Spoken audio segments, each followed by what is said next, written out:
Hello, hey everybody, Joey Sparks here, and God's mercies are new again this morning.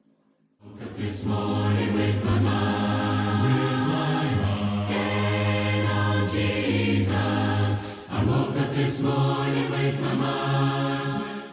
You take any piece of fabric, and typically it's woven together, and you have these fibers that run vertically, we'll say, and then they run horizontally the other direction, and they're woven together really tight, really fine fibers. And if you pull out the horizontal fibers, you're left with the vertical ones, and they will all fall apart. You won't have fabric anymore. You just have a bunch of fibers.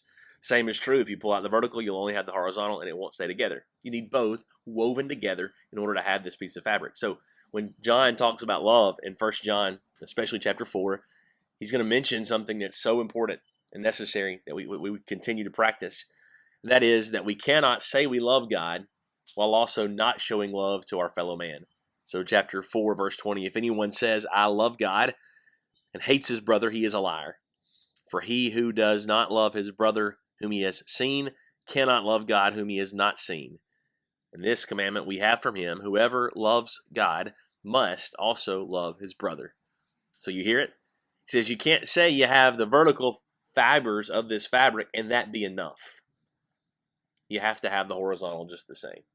You have to have both working together. And so it's so easy. The temptation is strong for us to think, well, I love God, and we just kind of take that for granted. And then we treat our brethren and we treat our fellow man, our neighbors, just however we want to, and don't think about treating them with love. John says that makes you a liar. If you don't love your brother, but you claim to love God, you are a liar.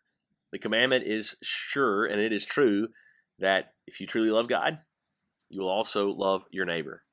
Think about how this works out in Jesus' teachings. It's back in Matthew 25. He's got a series of parables right before his final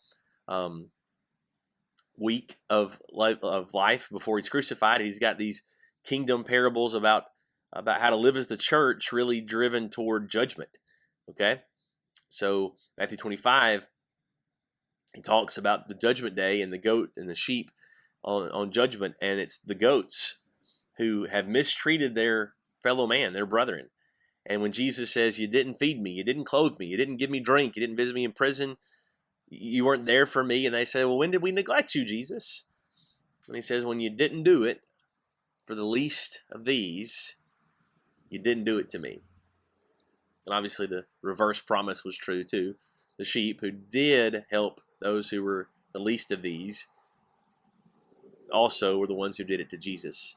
So you see the connection here back to 1 John chapter 4. Well, how do we love God? A primary tenet of loving God is loving others. And so if we say we love God and we don't love our brethren, we're not really exercising the love of God.